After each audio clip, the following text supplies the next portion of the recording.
오늘 우리는 요한계시록 10장 1절부터 11절 그리고 11장 1절부터 13절 말씀을 통해서 요한계시록 강의 19번째 시간 우리가 교회입니다 라는 제목으로 말씀 듣도록 하겠습니다. 우리 좌우 옆 사람과 인사하겠습니다. 잘 오셨습니다. 환영합니다.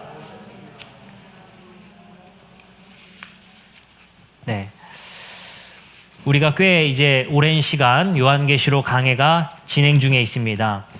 오늘 말씀이 바로 요한계시록의 거의 절반에 해당하는 이제 반환점을 도는 구간이 바로 요한계시록 10장과 11장입니다. 근데 요한계시록을 읽다 보면요, 개인이 읽다 보면은 요한계시록 10장과 11장에서 큰 벽에 부딪히듯이 참 어려운 내용이 등장하게 됩니다. 사실은 제가 여러분들께 솔직히 말씀드리면 우리 목회자들도 그리고 학회에서도 이 10장과 11장을 해석하는 걸 가장 어렵게 생각합니다. 그러니까 어렵다는 것은요, 이걸 해석하는 것 자체가 어려운 것이 아니라 해석에 대한 의견이 워낙 많기 때문에 그 의견을 선택하는 것이 매우 어렵다는 것입니다. 목회자들도 마찬가지로 이 성경에 대한 해석은 제 스스로가 다 해내는 것이 아니라 여러 참고 문헌들을 참고해 가며 하나하나 말씀을 해석하고 정리하게 됩니다. 근데 그 해석지가 워낙 다양하고 워낙 많기 때문에 그것을 선택하고 그것을 하나로 요약한다는 것이 상당히 좀 어렵습니다. 그래서 설교가 아니라 성경 공부라면 차라리 이런 선택지들이 있는데 저는 이런 선택을 합니다라고 말씀을 드릴 터인데, 설교 시간은 또 성경 공부와는 다릅니다. 우리의 삶에 적용이 필요하고 핵심 메시지를 또 간추리는 것이 중요하기 때문에 한 구절 한 구절을 다 우리가 해석해드리기는 어렵지만 10장과 11장에 드러나는 가장 중요한 핵심 메시지를 통해서 하나님께서 왜 10장과 11장의 말씀을 우리에게 주셨는지 말씀을 함께 나눌 수 있었으면 좋겠습니다. 우리가 요한계시록의 구조를 잠깐 다시 한번 돌아봐야겠습니다. 요한계시록 말씀을 우리가 1장 1절부터 8절 말씀을 통해서 서론부, 누구에게 계시하셨는지, 그리고 어떤 말씀이 진행할지, 그리고 성부, 성자, 성령 하나님에 대한 표현들, 그리고 성부, 성자, 성령 하나님에 대한 은유적 환상을 보여주게 됩니다. 그리고 1장 9절부터 3장 22절 말씀을 통해서 7교회에게 편지하시는, 계시하시는 말씀이 등장하게 됩니다. 그래서 요한은 예수 그리스도의 말씀을 듣고 그것을 7교회에게 편지의 형식으로 보내지게 되죠. 그 7교회가 로마 제국의 시대에 처했던 상황과 그들에게 신실할 것을 계속해서 말씀하시는 말씀들입니다. 그래서 예수 그리스도를 배교하지 말고 로마 제국에 충성하지 말고 주님 앞에 충성하라는 말씀으로 7교회에게 일관된 메시지를 던지게 됩니다. 그리고 나서 4장 1절부터 5장 1절 말씀을 통해서 요한이 환상 속에 하늘로 올라가게 됩니다. 그래서 하늘에서 무언가를 보게 되는데 그것은 바로 하늘에 있었던 보좌를 보게 됩니다. 그 보좌에는 누군가 앉아 있었는데 그 누구는 바로 옛적부터 항상 계셨더니 바로 창조주 하나님께서 그곳에 앉아서 오른손에는 두루마리를 들고 계시는 모습을 보게 됩니다. 그 두루마리는 7인으로 봉해져서 도무지 열 수가 없었습니다. 요한은 알고 있었습니다. 그 두루마리가 열려야만 지금 7교회가 핍박을 받고 있었던 로마 제국이 심판을 받고 드디어 하나님 나라가 이 땅에 도래할 터인데 이것 7인을 열 수 있는 사람이 도무지 보이지 않더라는 것입니다. 근데 요한은 환상 가운데 보게 되고 듣게 됩니다. 바로 피에 젖어 있었던 어린 양을 보게 되고 그 어린 양이 이 7봉인을 풀 것이라는 것을 보게 됩니다. 드디어 어린 양은 이 7인을 하나하나씩 풀게 되는 이야기를 우리는 보게 되었습니다. 그래서 7인은 6장부터 8장 말씀에 일어나는 말씀들입니다. 근데 우리가 잘 알다시피 6장부터 8장까지 진행 중에 한 가지 어색한 이야기 하나가 등장했었죠. 한 가지 인, 하나인, 두 번째, 세 번째, 네 번째, 다섯 번째, 여섯 번째 인이 떨어지고 7번째 인이 떨어져야 되는 것인데 6번째 인에서 잠깐 멈춥니다. 그리고 14만 4천 명의 이야기가 등장하게 되죠. 바로 이 떨어질 때 일어나는 재앙과 심판을 피할 자들이 누구냐라는 것을 바로 7장 말씀에서 14만 4천 명이 하나님께 인침을 받은 사람, 도장을 이마에 받은 사람, 하나님의 소유권자가 된 자들은 바로 이 심판과 재앙을 피할 것이라는 예언을 받게 됩니다. 그리고 나서 7인이 다 떨어지게 되는데 7인에는 마지막 7번째 인에는 큰 의미가 없다고 했습니다. 바로 7번째 나팔로 이어지는 이야기입니다. 그래서 7 나팔이 일어나게 되는데 7인이 다 떨어지자 나팔이 막 불리게 되죠. 그래서 한 나팔 우리는 또 배웠습니다. 그래서 저번 주까지 우리 7번째 나팔 바로 화가 있을 것이다. 7 나팔의 재앙을 받을 자는 바로 어떠한 삶의 행태를 살아가고 있는지, 홀로 거주하려는 자들, 그리고 이 땅에서 이기심과 욕망에 가득한 자들은 분명히 하나님 앞에 이 재앙을 피하지 못할 것이라는 심판의 예언을 받게 됩니다. 근데 여기서 다시 한번 6번째 인을 떼고 7번째 인을 가기 전에 잠시 멈췄던 것처럼 6번째 나팔을 불리고 7번째 나팔을 우리를 기대하는데 잠시 쉬어가게 합니다. 그것이 바로 10장이에요. 근데 이것을 쉬어가는 것으로 못 보면 이야기가 연결되지 않는 듯이 보여요. 그래서 7 나팔 이야기가 6번째 나팔까지 9장에 나오고 지금부터는 10장부터 15장에 이르러서까지는 부록이 수록되어 있습니다. 그리고 나서 이제 7 나팔이 15장에 가서야 재앙이 마무리되게 됩니다. 그리고 15장부터 16장에 다시 한번 7 대접 이야기가 나와요. 이 접시 있죠, 대접. 7 나팔, 7 대접 이야기가 등장한단 말이죠. 이것도 한 대접 이야기가 7번 등장하게 됩니다. 이것도 재앙에 대한 이야기입니다. 이렇게 진행될 것이라는 거. 그럼 우린 지금 어디에 와 있어요? 지도를 딱 보면 7 나팔 불리기 전에 잠깐 쉬고 부록을 넣었어요. 그래서 왜 요한은 7 나팔을 빨리빨리 불지 6번째 나팔에서 잠깐 쉬어서 이 이야기를 넣느냐를 우리는 생각해 봐야 합니다. 다시 한번 곰곰이 생각해 봅시다. 우리가 7 나팔의 마지막 6번째 나팔이 불렸었던 9장 말씀을 보면요. 이런 말씀들이 등장했죠. 화가 있을 것이다라는 말씀 끝에 드디어 인간에게 재앙이 시작됐어요. 그죠? 그래서 무저갱이라는 이야기를 우리가 들었습니다. 무저갱. 그 무저갱의 열쇠를 어떠한 천사가 넘겨줌을 통해서 무저갱의 문이 열리면서 한 괴물이 올라오게 되죠. 그 괴물을 통해서 메뚜기와 함께 이 땅의 재앙, 인간에게 재앙, 로마 제국의 심판을 시작하게 됩니다. 그리고 나서 심판들이 이어져서 6번째 나팔까지 이어지게 된 말씀을 봤어요. 근데 중요한 것은 마지막 6번째 나팔이 불리고 나서 그들은 회개했다, 회개하지 않았다? 마스크를 쓰고 계셔서 그런 거죠.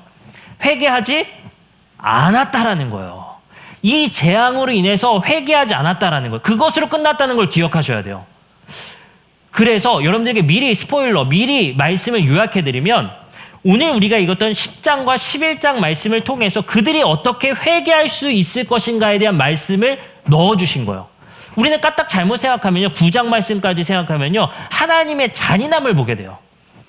야, 그래도 불의하긴 불의해서 그들은 심판받아 마땅하긴 하는데 하나님은 다 끝장내시는구나. 하나님은 자비도 없구나. 하나님은 모든 것을 그냥 정의를 세우기 위해서 모든 것을 다 끝을 내시는구나 라고 생각할 수 있는데 10장과 11장은 그 재앙을 피할 수 있는 방법과 그 재앙에 대해서 하나님은 기회를 주신다는 내용이 10장과 11장에 하나님은 부여하셔서 넣어주신 거예요. 아시겠죠? 그래서 우리는 10장과 11장 말씀을 통해서 결론적으로 말씀드리면 이런 말씀입니다. 하나님은 심판하려는 하나님이 아니라 구원하려는 하나님이다.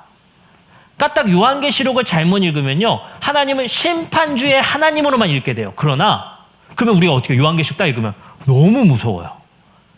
이거 끝장나겠구나.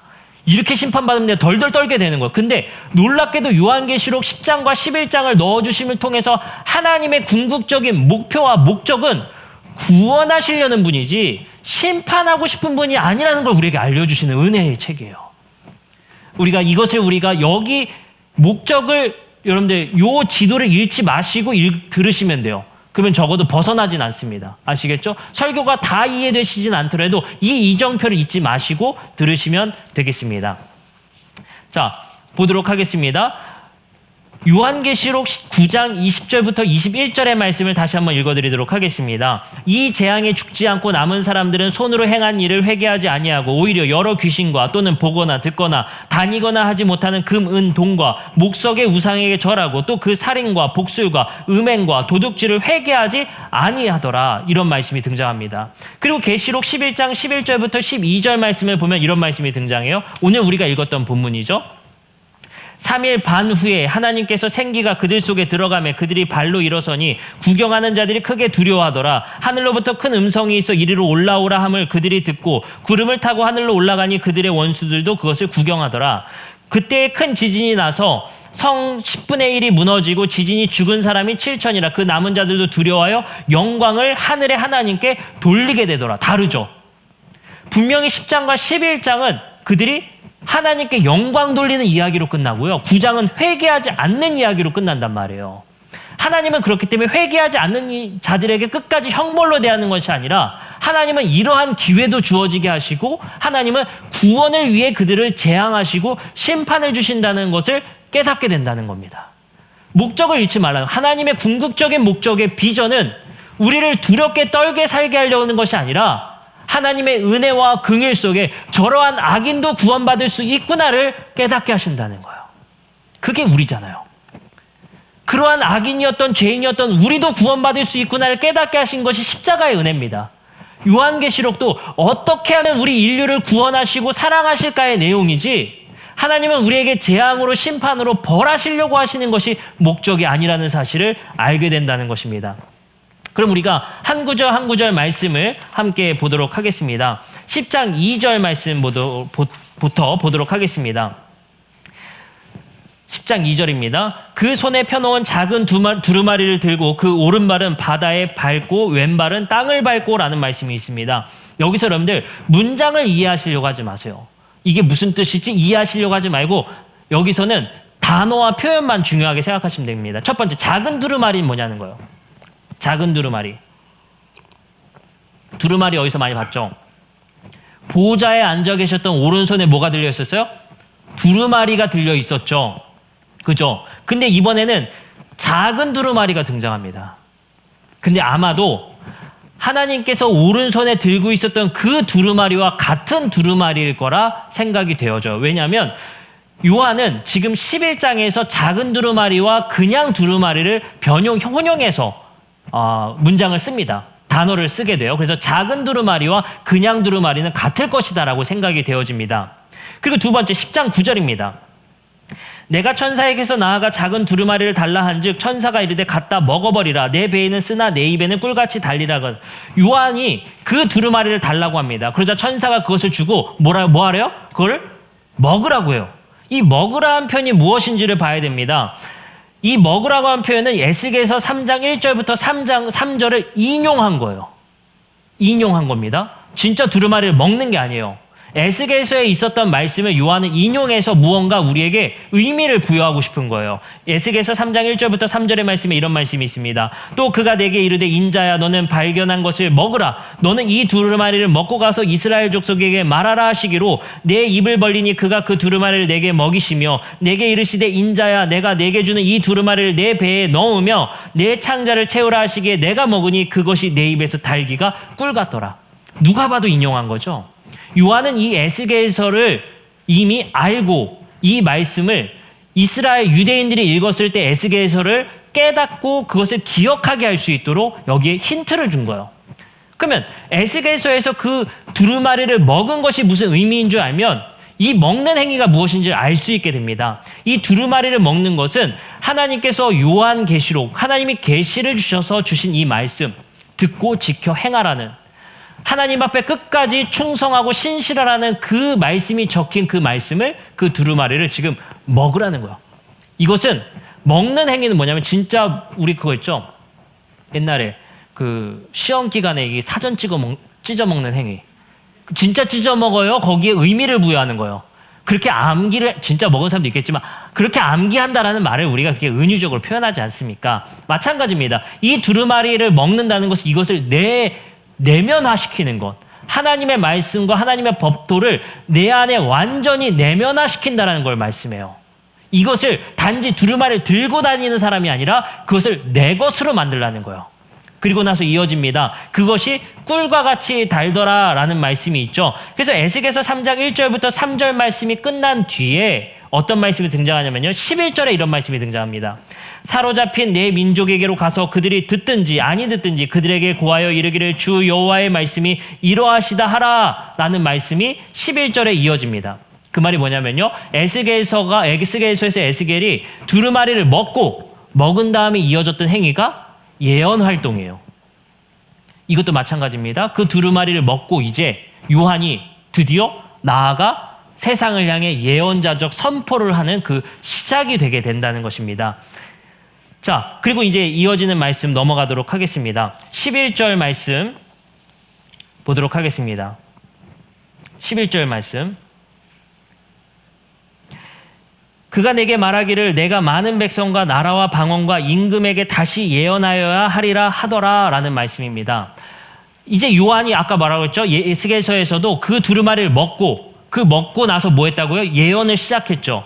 놀랍게도 요한계시록 11절에도 뭐라고 써 있어요? 임금에게 다시 예언을 시작하라 라고 이제 말씀하게 됩니다. 요한도 예언 사역을 시작하게 되죠. 그러한 의미로 여러분들이 기억하시면 되겠습니다. 자, 넘어가서 이제 11장 말씀으로 보도록 하겠습니다. 오늘 주된 말씀은 바로 이제 11장입니다.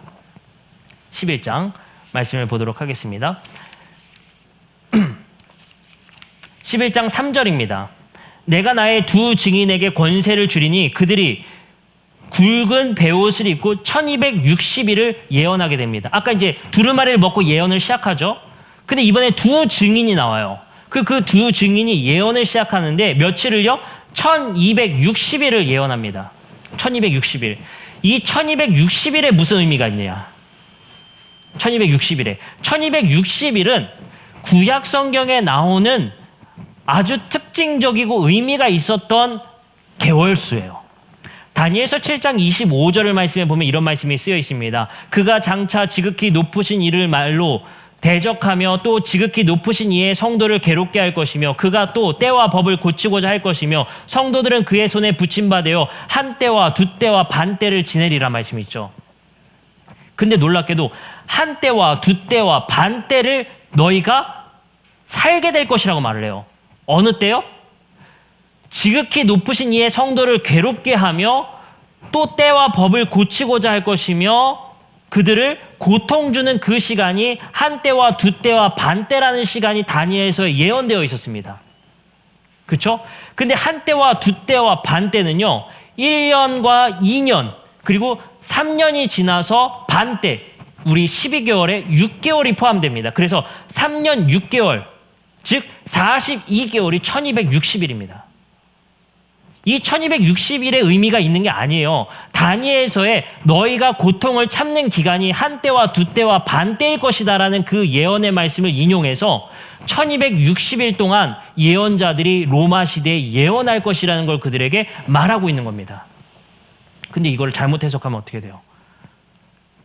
1260일을 기다리고 있는 거예요. 이렇게 황당한 일이 생긴다니까요. 1260일의 의미가 있는 것이 아니라 다니엘서의 성도들이 고통받을 시간이 한 때와 두 때와 반 때로 이미 예언되어져 있었던 어떤 유대인들에게는 굉장히 상징적인 숫자예요. 그래서 그들에게는 1260일 동안 하나님께서 너희들을 지키시고 보호하시고 예언자들이 그때 특징적인 활동을 할 거야 라고 말하면 1260일이면 하루 이틀 3일 세는 게 아니라 하나님이 우리에게 예비하신 기간 하나님이 우리에게 고난을 참게 하시는 기간 이렇게 기억을 한단 말이죠. 아시겠죠? 1260일을 달력에 X치면서 기다리면 안 된다라는 겁니다. 자, 계속 보도록 하겠습니다. 자, 이제 1260일 동안 두 증인이 나와서 예언자적 활동을 하게 됩니다. 근데 우리가 풀어야 될 것은 이 두 증인이 누구냐는 거예요. 3절입니다. 내가 나의 두 증인에게 권세를 주게 됩니다. 근데 그 증인은 4절입니다. 그들은 이 땅에 주 앞에 서 있는 두 감람나무와 두 촛대다라고 우리에게 힌트를 주세요. 여기서 우리가 기억력 테스트 요한계시록 1장과 2장에 나왔던 촛대는 무엇을 상징했을까요?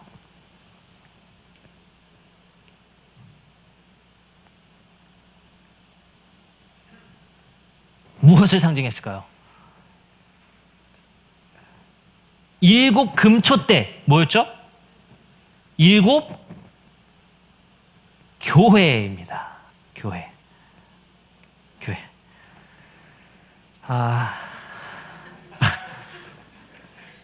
원래 이게 제가 지고 가야 될 일이라고 생각합니다. 촛대는 뭘 상징한다? 항상 교회를 상징하는 거예요. 바로 두 증인은 교회를 얘기합니다. 교회가 로마 앞에 당당히 서서 예언자적 활동을 1260일 동안 당당히 사역을 한다라는 거예요. 자, 그리고 이어집니다. 5절입니다. 만일 누구든지 그들을 해하고자 하면 그들의 입에서 불이 나와서 그들의 원수를 삼켜버릴 것이요 누구든지 그들을 해하고자 하면 반드시 그와 같이 죽임을 당하리라. 그 두 교회, 그 교회는 하나님께서 보호하시는 교회예요. 누구도 그들을 괴롭힐 수 없다는 거예요. 하나님이 분명히 그들 가운데 함께 하시겠다는 말씀입니다. 그리고 6절입니다. 그들이 권능을 가지고 하늘을 닫아 그 예언을 하는 날 동안 비가 오지 못하게 하고 또 권능을 가지고 물을 피로 변하게 하고 아무 때든지 원하는 대로 여러 가지 재앙을 땅에 치리니 여기서 물을 피로 변하게 한다라는 표현을 우리가 기억하셔야 돼요. 누가 했었죠? 구약시대에? 모세예요. 모세가 선지자적으로 누구 앞에 서서 당당히 예언했습니까? 파라오 앞에 서서 당당히 하나님의 권능과 영광을 그 앞에서 당당히 예언했었죠. 지금의 교회가 그래야 된다는 거예요. 세상의 제국 앞에 서서 당당하게 물을 피로 변했었던 그 기적과 함께 나아가 세상 앞에 당당히 서서 예언하게 된다는 것입니다. 그리고 이어집니다. 7절입니다. 그들이 그 증언을 마칠 때에 무적행으로부터 올라오는 그 짐승이 그들과 더불어 전쟁을 일으켜 그들을 이기고 그들을 죽일 터인지. 이 7절이 이제 굉장히 우리에게 아이러니를 줍니다. 놀랍게도 그 두 증인은 죽어버려요. 그렇게 막강할 것 같았던 그 두 증인이 무적행으로부터 올라온 짐승이 그들을 이기고 그들이 오히려 패배하고 죽어버립니다. 아마도 로마 시대의 교회에 로마 제국 앞에 서서 당당하게 예언을 활동을 했었던 자들이 교회의 승리가 아니라 마치 교회가 죽어버리는 것 같은 그 장면을 떠오르게 한단 말이죠. 근데 이 죽음을 우리는 그냥 지나치면 안 됩니다. 8절입니다. 그들의 시체가 큰 성길에 있으니 그 성은 영적으로 하면 소돔이라 하고 애굽이라고도 하니 곧 그들의 주께서 십자가에 못 박혀 하신 곳이라. 여러분들 생각해 보세요. 7절에 그들을 이기고 그들을 죽일 터인즉이라고 예언하셨어요. 근데 8절에 마지막에 그들의 주께서 십자가에 못 박히신 곳이라. 그들이 죽인 곳이, 죽임당한 곳이 십자가에 못 박히신 곳이라 이렇게 얘기를 하고 있어요.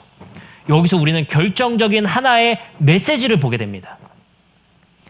놀랍게도요, 두 증인인 교회는 이 세상의 앞에 당당히 예언 활동을 할 것인데 그들은 오히려 짐승을 이기는 것이 아니라 짐승에게 죽임을 당해요. 마치 예수 그리스도가 교회의 대표이시고 교회의 머리 되셨던 예수 그리스도가 이 땅에 오셔서 로마의 제국과 가이사를 짓밟고 이 세상의 평화를 찾아올 것이라 생각했지만 그는 십자가 앞에 죽어버립니다. 여기서 우리는 한 가지 중요한 메시지를 찾을 수 있는 거예요. 교회와 예수 그리스도의 공통점. 이 땅에 대항하여 싸우는 방법은 우리가 죽어지는 것이다. 십자가로 만든 칼을 휘둘러 승리주의에 빠져서 교회의 승리를 외치는 것이 아니라 교회가 죽어짐으로 하나님께서 마지막 남은 자들에게 예언을 선포하는 활동을 통해서 오히려 그들을 구원하실 수 있다는 것입니다. 여러분들 기억하시기 바랍니다. 9장에서는 회개하지 않았지만 11장에 이르러서는 그들이 마지막에 하나님께 영광 돌리게 됩니다. 누굴 통해서요? 재앙에는 회개하지 않아요. 근데 예언자적 선포에는 회개합니다. 근데 그들은 말뿐인 예언이 아니라 실제로 이 땅에서 죽어지는 예언을 통해서 세상을 변화시키고 사람의 심령을 변화시켰다는 사실이에요. 교회가 세상 앞에서 교회가 세상을 변화시킬 수 있는 방법은 우리가 이 땅에서 승리하는 것이 아니라 예수님처럼 죽어지는 것입니다. 예수님처럼 십자가에서 죽어지는 활동이 바로 이 세상을 변화시키고 마지막 남은 이들을 구원할 수 있는 재앙의 심판이 아니라 구원을 할 수 있는 예언자적 선포가 될 수 있다는 것입니다. 이어가겠습니다. 9절입니다. 백성들과 족속과 방언과 나라 중에서 사람들이 그 시체를 사흘 반 동안에 보며 무덤에서 장사하지 못하게 하리라. 여러분들 놀랍게도 사흘 반이라는 표현 뭡니까? 예수님이 십자가에 달려 무덤에 계셨던 기간과 일치시키려고 노력을 하고 있어요. 이거는 분명히 교회와 예수님을 일치시키려는 노력이에요. 그리고 교회의 죽음과 예수 그리스도의 죽음을 일치시키려는 노력입니다. 이어집니다. 10절입니다. 이 두 선지자가 땅에 사는 자들을 괴롭게 한 고로 땅에 사는 자들이 그들의 죽음을 즐거워하고 기뻐하여 서로 예물을 보내리라 하더라. 예수님의 죽음 앞에 그의 옷을 빼앗아 나누며 조롱했었던 모습과 너무 흡사하죠. 그리고 봅니다. 11절. 3일 반 후에 하나님께로부터 생기가 그들 속에 들어가며 그들이 발로 일어나니 구경하는 자들이 크게 두려워하더라. 예수님의 부활과 교회의 부활. 여러분들, 교회는 이 세상 앞에 당당히 나와 예언자적 선포를 통해 우리가 죽임당함을 통해 이 땅에 이 세상을 변화시킬 겁니다.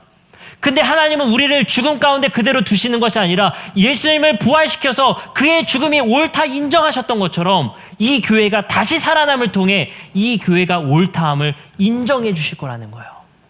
그리고 이어갑니다. 12절입니다. 하늘로부터 큰 음성이 있어 이리로 올라오라 함을 그들이 듣고 구름을 타고 하늘로 올라가니 그들의 원수들도 구경하게 됩니다. 놀라운 사건이죠. 우리가 이겼다라고 세상은 우리를 조롱했는데, 교회를 조롱하고 짓밟았다 생각하고 끝을 냈다 생각했는데, 오히려 하나님께서 우리를 부활시키는 모습을 보고 그들이 구경하고 놀라워합니다. 그리고 13절, 그때에 큰 지진이 나서 성 10분의 1이 무너지고 지진이 죽은 사람이 7천이라 그 남은 자들이 두려워하여 영광을 하나님과 하늘의 하나님께 돌리더라. 이 사역의 말미에 드디어 하나님 앞에 영광 돌리며 회개하는 이들이 나타나요.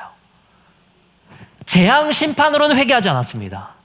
근데 놀랍게도 교회의 죽음의 예언자적 선포를 통해서는 세상이 변화되더라는 거예요. 그리고 이 교회를 다시 소생시키심을 통해서 하나님께 영광 돌리는 이들이 다시 한번 일어날 것이라는 것입니다. 근데 여기서 우리가 한 가지 특징을 볼 수 있어요. 지진에 죽은 사람이 몇 명이래요? 7,000명이에요. 7,000명. 이 7,000명이 7,000명 언제 죽나 기다리시면 안 돼요. 그죠? 이것도 구약 성경의 말씀을 인용한 겁니다. 열왕기상 19장 18절에 보면 여러분들 엘리야 선지자가 바알 선지자들과 싸우는 장면이 등장합니다. 근데 이런 말씀이 등장해요. 그러나 내가 이스라엘 가운데 7,000명을 남기리니 다 바알에게 무릎 꿇지 아니하고 다 바알에게 입맞추지 아니한 자 7,000명만 남기겠다고 말씀하셨습니다. 바알 선지자에게 타협하지 않은 자 7,000명. 그죠? 근데 여기서도 7,000명이 등장해요. 근데 다른 게 있습니다.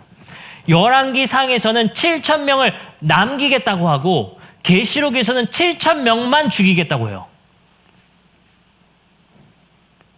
보세요. 그러면 여러분들 7,000명 이외의 사람이 남은 게 많습니까? 7,000명이 남은 게 많습니까?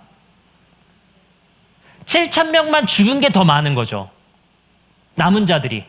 여기는 7,000명만 남은 거예요. 열왕기에서는. 바알 선지자에게 충성하지 않은 사람 7,000명만 남은 거예요. 근데 요한계시록은 7,000명만 죽고 남은 이들이 많다는 거예요. 여기서 우리에게 무슨 메시지 줄까요? 하나님은 심판이 목적이 아니라 구원하시려는 하나님이라는 거예요. 바알 선지자 때 그렇게 잔혹하게 7,000명만 남기는 죽음의 희생적 장면이 목격되게 됩니다. 생각하게 되는 거예요. 근데 하나님은 오히려 구원하시고자 애쓰는 하나님이라는 사실을 기억하시기 바랍니다. 저는 이것이 하나님의 선하심과 하나님의 자비하심과 하나님의 긍휼하심이라고 믿습니다. 목회자가 가장 힘들 때가 언제냐면요, 교회를 어설프게 다니던 사람들의 장례식장에 갔을 때예요. 야, 이건 다닌 것도 아니고 안 다닌 것도 아니고, 그죠? 그런 장례식장에 가서 확정적으로 이 말씀드리기가 참 어려운 고백과 위로의 이야기를 참 드리게 됩니다. 그리고 또 이런 고백이 있어요. 이제 죽고 났으니 유가족이 찾아와서 목회자들한테 이런 얘기합니다. 얘가 주일학교는 열심히 다녔어요. 그래도 하나님이 기억해 주시겠죠? 이런 고백을 참 많이 하세요. 그럼 제가 참 뭐라고 위로드리기가 참 어렵습니다, 그게. 근데 여러분들 기억하시기 바랍니다.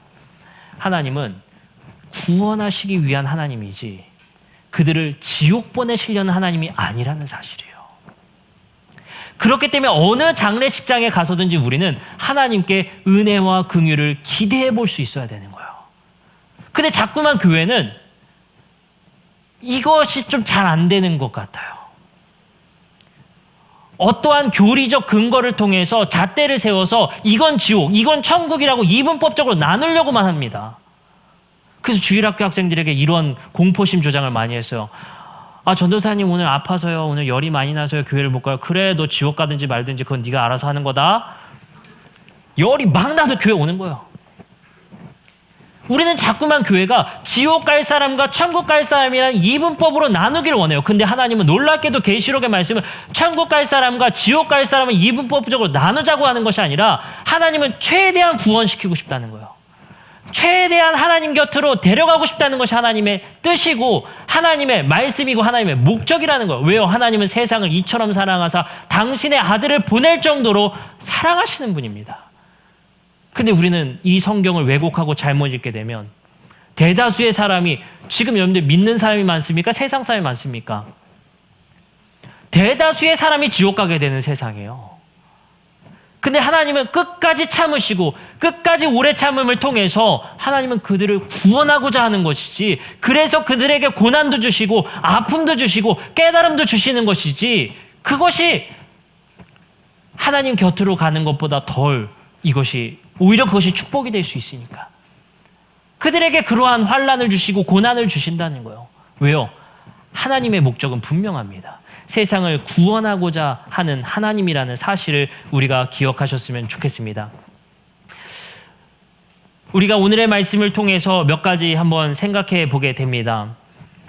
로마라는 제국 앞에, 그리고 로마라는 그 옷을 다르게 입어서 여전히 활동하는 지금의 세속주의 세상 앞에 우리는 교회가 되어서 예수 그리스도의 십자가의 죽음과 같이 그 방법과 같이 우리는 함께 죽어짐의 사역을 통해 세상에 대항해야 되고 우리는 세상 앞에 그렇게 살아야 합니다.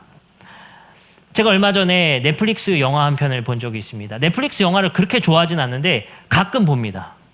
네, 뭐 믿으시거나 말거나 저는 가끔 보는데, 넷플릭스 영화 중에 이런 영화가 있더라고요. 다큐멘터리 같은 영화였는데 소셜 딜레마라는 영화가 있습니다. 이 영화 다큐멘터리인 것 같아요. 근데 무엇이라 한 표현이 있었는데요. 제가 그 표현을 인용해서 여러분들에게 말씀드리겠습니다. 기술 그 자체가 실제로 위험한 것이 아니다. 사회의 어두운 면을 끌어내는 기술의 능력과 사회의 어두운 면이 실질적인 우리의 위협이다. 여러분들, 지금의 세상의 문화의 발전과 그리고 지금의 기술의 발전이 우리에게 실질적인 위협이나 악이 아니에요. 이 사회의 어두운 면을 끌어내는 기술이 우리에게 위협이 되게 되는 것입니다. 이번 제가 미국 대선 개표 현황을 보면서 우리나라 대선보다 더 이슈였던 것 같아요. 미국 대선 도대체 트럼프가냐 바이든이 누가 되느냐가 이슈가 굉장히 컸던 것 같습니다. 왜냐하면 트럼프 지지하는 분들도 우리나라에 굉장히 많더라고요. 바이든을 원하는 사람들도 있고, 어떻게 우리나라와 정책적 공조를 할 것인가, 그런 것들 때문에 굉장히 이슈였어요. 그래서 뉴스만 틀면 이 투표 개표 현황이 나오더라고요. 우리나라 개표처럼. 어느 때도 이런 적이 없었던 것 같아요. 근데 이번 미국 대선의 이 개표 결과를 통해서 사람들이 가장 많이 하는 게, 얘기하는 게 뭐냐면 양극화라는 거예요. 양극화. 극단적인 보수와 극단적인 진보의 싸움이 양극화가 극단적이 되었다는 거예요. 우리나라도 어떻습니까? 제3의 길이 없어요. 완전히 빨갛던지 완전히 파랗던지 둘 중에 하나를 택하는 시대가 되어버렸습니다. 그러니 정치적 갈등이 해결이 안 돼요. 중도라는 것이 없습니다. 뭐 아니면 도회식이에요. 근데 놀랍게도 소셜 딜레마라는 영화를 통해서 제가 한 가지 깨달은 것이 있습니다.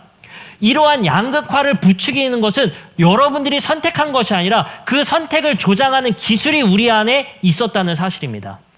그것이 바로 우리가 자주 이용하는 SNS, 그리고 유튜브, 그리고 인터넷 매체들이라는 거예요. 왜냐면요, 우리도 모르는 사이에 요즘 아이들한테 조사를 하니까요, 요즘 초등학생들은요, 학교 과제를 할 때 우리 기성세대 네이버를 찾아보죠. 조금 더 젊다, 구글을 이용하죠. 예. 근데 요즘 아이들은 유튜브로 과제를 검색한다고 그래요. 동영상 시대예요. 글을 읽지 않습니다. 동영상으로 원리를 찾아요. 그 아이들의 그래서 검색이 유튜브로 되게 되는 거예요. 근데 놀랍게도 우리도 보고 싶은 영상이 있어서 유튜브를 검색하죠. 근데 그것을 구글에서 알고리즘을 짜서 이제 우리가 원하는 영상을 자동으로 계속 띄워줍니다.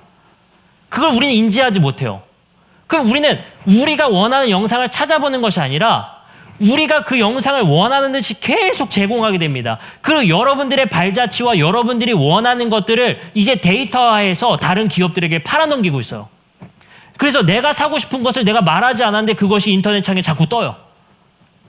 내가 선택해서 내가 판단하는 인생이 아니라 지금 여러 컴퓨터 기술이 우리가 원하는 것들을 만들어주고 있는 거예요. 그래서요, 내가 진보적 매체의 뉴스를 한번 키죠? 그러면 진보 기사만 계속 우리의 눈에 띄게끔 계속 나오게 되는 겁니다. 제가 보수 뉴스를 유튜브로 많이 보죠? 그럼 보수 매체의 유튜브를 계속 보여주기 때문에 거기에 우리는 잠식돼 버려요. 이게 진리구나, 이것만이 맞구나라는 생각에 빠져들게 됩니다. 다른 면을 보지 못하게 돼요.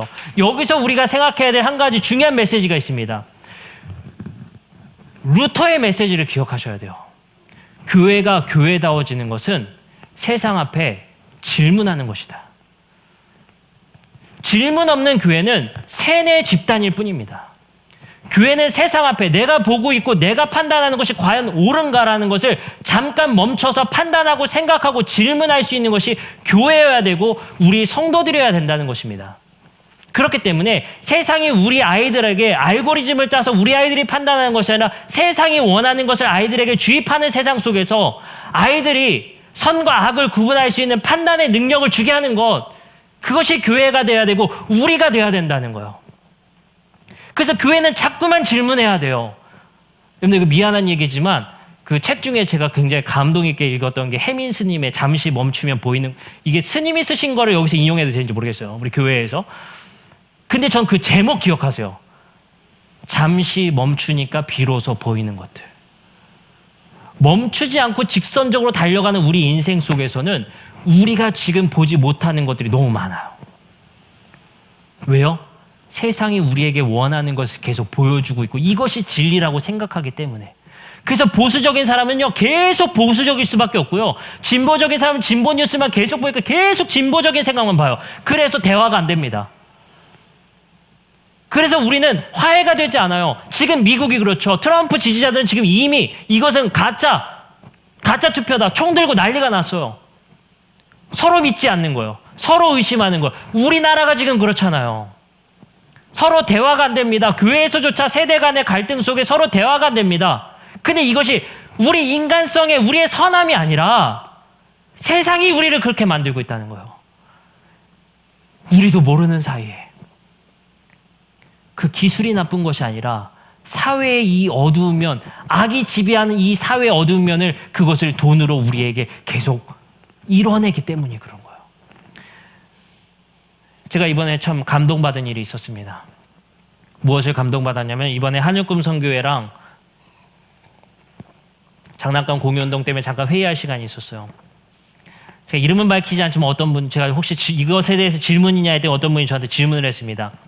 4층에 저희가 이제 스피드랙을 설치해서 아이들 장난감을 전시해야 될 터인데 어떤 분이 딱 질문을 했어요. 무슨 질문이냐. 목사님, 근데 그거 설치하는 것을 우리 청년부에게 말을 한 것입니까? 별 질문이 아니라고 생각할 수 있지만 우리 교회가 질문하고 생각하게 됐구나라는 굉장히 긍정적인 저는 표시라고 생각합니다. 왜요? 우리 교회가 당연하다는 것에 잠시 멈추어서 배려하기 시작한 거예요. 청년부실은 교회가 원하면 까라면 까는, 이런 표현 좀 그렇죠. 가라면 가는 거야. 교회가 허물라면 허무는 거고 교회가 하라면 하는 거야가 아니라 드디어 질문하기 시작했어요. 그들에게 배려가 된 건가요? 그들에게 물어본 건가요?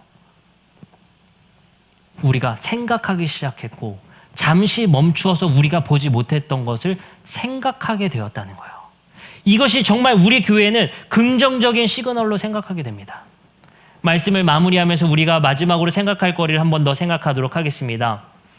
교회는 이 세상에 대항하는 방법은 죽음으로써 대항한다는 사실을 기억하시기 바랍니다. 에베소서 5장 2절은 이렇게 말합니다. 그리스도께서 너희를 사랑하신 것 같이 너희도 사랑 가운데 행하라. 그는 우리를 위하여 자신을 버리사 향기로운 제물과 희생 제물로 하나님께 드리셨느니라. 고린도전서 5장 7절은 이렇게 말합니다. 너희는 누룩 없는 자인데 새 덩어리가 되기 위하여 묵은 누룩을 내버리라. 우리의 유월절 양 곧 그리스도께서 희생되셨느니라. 공통점이 뭡니까? 주님의 죽음은 희생입니다. 이 세상의 교회가 교회다움을 찾는 것은 희생입니다. 그것만이 우리 교회가 살 길입니다. 그것만이 우리 교회가 세상에 대항하는 유일한 방식이고 세상 앞에 온전히 교회가 설 수 있는 방법은 바로 예수 그리스도의 희생을 우리가 따르는 것입니다. 희생은 어떤 사람을 위해서 자기 몸을 돌보지 않고 자신의 목숨, 재산, 명예 따위를 바치거나 버리는 것을 의미합니다. 우리 교회가 우리 몸을 돌보지 않고 자신의 목숨도 재산도 명예 따위를 바칠 수 있는, 희생할 수 있는 교회가 되기를 주님의 이름으로 축복합니다. 그것이 우리 교회가 악에 대항할 수 있는 유일한 방법입니다. 우리 교회가 이 땅에서 희생합시다. 물질적으로 희생하고 우리가 시간을 희생하고 우리의 삶을 희생함을 통해 이 세상에 우리가 바라보지 못하는 것들을 강제적으로 우리에게 이식시키는 이러한 기술 앞에, 이러한 도전 앞에 우리를 희생시키는 대항을 합시다. 우리만을 위해 살라고 부추기고 종용하는 이 세상의 매체 앞에 우리가 희생의 삶을 살아봅시다. 그것이 바로 그들이 그토록 우리를 싫어하는 이유가 되게 될 수도 있다는 것입니다. 요한계시록 11장 10절의 말씀에서는 두 선지자가 땅에 사는 자들을 괴롭게 했다고 합니다. 놀랍게도 예언자들의 선포는 이 세상을 괴롭게 만듭니다. 이 세상에 사는 사람들에게 당연하다 여기는 것을 잠시 멈추어 질문 던지는 것을 그들은 괴로워합니다. 그들을 따라서 그들이 원하는 룰과 시스템에 따라 여러분들이 복종하고 살아간다면 그들은 너무나도 여러분들을 사랑하고 좋아하고 여러분들을 부둥켜 안겠지만 그것에 저항하고 여러분들이 질문을 던지는 순간 그들은 괴로워하게 됩니다. 교회가 그러해야 합니다. 우리가 잠시 멈추어 예수 그리스도의 희생의 삶을 살아갈 때 이 세속의 삶을 살아가는 이들과는 다른 삶을 살아갈 때 우리를 불편해할 것입니다. 그리고 우리는 새로운 매체로서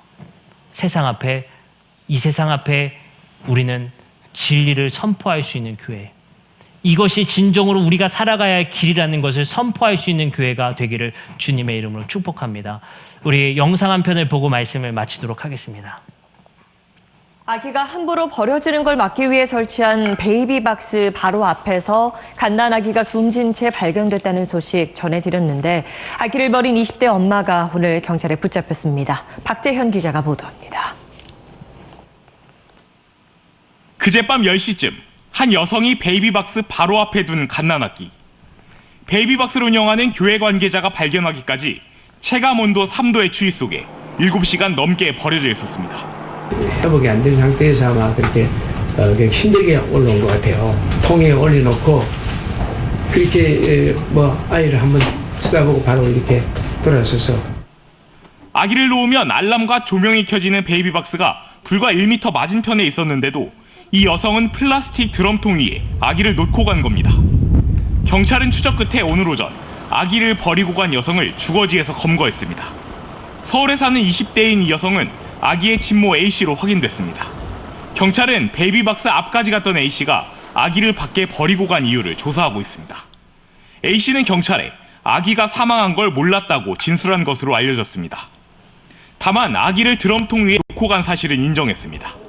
경찰은 정확한 사인을 파악하기 위해 내일 국가수에 숨진 아기의 부검을 의뢰하는 한편 A씨에게 유기 또는 유기치 사유미를 적용해 조사를 이어갈 방침입니다. 아기가 떠난 현장엔 아기를 추모하는 꽃과 편지가 놓였습니다. 베이비박스를 운영하는 교회는 재발을 막기 위해 박스 주변에 동작 감지 센서를 설치하는 등 시설을 보강하겠다고 밝혔습니다. SBS 박지현입니다. 이러한 뉴스 기사를 볼 때마다 우리의 마음이 참 무너지는 것 같습니다. 여러분들, 당연하게 여기지 맙시다. 이 세상을 살아가는 아무런 질문 없이 세상이 우리에게 원하는 방식에 대해서 당연하게 여기지 맙시다. 우리 교회가 미혼모들에게 여러 가지 온정의 손길들을 전하려고 참 많이 애쓰고 있습니다. 여러분들, 우리가 당연히 여기는 것들, 당연히 그들이 잘못했다고 여기는 것들에 대해서 당연히 여기지 말고 잠시 멈추어 우리가 질문을 던져봅시다. 우리는 잘 살고 있는지, 우리는 저들 앞에서 우리는 그들을 잘 돌보고 있었는지, 우리가 우리 자신을 돌아보고 잠시 멈추어 생각해 보았으면 좋겠습니다. 그리고 여러분들에게 우리 교회가 예언자적 선포를 하겠습니다. 여러분들의 희생을 통해 사람을 살릴 수 있다는 사실, 우리의 희생의 교회의 모습을 통해 사람을 살린다는 사실, 하나님은 저들을 구원하고 싶어 하십니다. 그리고 저 아기를 살리고 싶어 하는 분이 바로 하나님이라는 사실, 그 가운데 교회가 서 있기를 주님의 이름으로 축복합니다. 오늘 예배가 많이 늦어졌습니다. 오늘 주제가 교회가 교회다워지는 것, 그것을 주제로 우리가 말씀을 나눴습니다. 희생적인 교회가 되어지기를, 잠시 멈추어 세상 앞에 대항하기 위한 질문을 던지는 교회가 되어지기를 우리가 함께 나누었습니다. 오늘 설교가 좀 길어졌음에도 불구하고 우리가 함께 찬양하고 기도하는 시간을 좀 가졌으면 좋겠습니다. 특별히 오늘 우리 교회가 처음으로 여러분들에게 교패를 나눠주는 날입니다. 근데 그것을 우리가 끝나고 나눠드리지 않고 지금 이 시간에 여러분들에게 나눠드리려고 합니다. 왜냐하면 여러분들에게 교패를 드리는 이유는 나눠주셔도 돼요. 교패를 나눠드리는 이유는 무엇을 의미하냐면요. 여러분들 기억하세요. 그리고 한번 같이 따라하도록 하겠습니다. 여러분들에게 교패를 나눠드리는 이유는 더드림교회를 다닌다는 표시로 교패를 붙이거나 여러분들이 성도라는 표시로 교회를 다닌다는 표시로 교패를 붙이는 것이 아니라 같이 따라하겠습니다. 우리가 교회입니다.